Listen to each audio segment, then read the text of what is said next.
खबर शामिल करते हैं सियालकोट से report Haji Mohammad Nasir Qadri advertisement director PNP news HD Faraz Shaheed Chowk जो सियालकोट कैंट से मलिका अलावा पली तोपखाना का एक मशहूर और अहम चौक है सुबह शाम इंतहाई मसरूफ रहता अक्सर औकात जहाँ ट्रैफिक जाम मामूल बन जाता है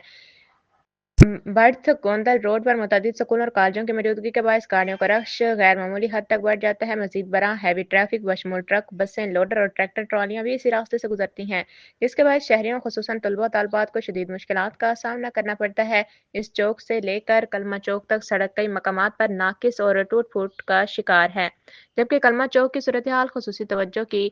तकाज़ी है हम ज़िला इंतज़ामिया और हुकूमत पंजाब से मौदबाना गुजारिश करते हैं कि फराज शहीद चौक से कलमा चौक तक सड़क की फौरी और मेयारी तामीर को यकीनी बनाया जाए ट्रैफिक की रवानी बरकरार रखने के लिए खुसूसन स्कूल औकात में ट्रैफिक वार्डन तैनात किए जाएँ heavy traffic truck container loader tractor ट्रालियों के लिए स्कूल औकात में दाखिला ममनू करार दिया जाए और इनके लिए मखसूस औकात कार मुकर्रर किए जाएँ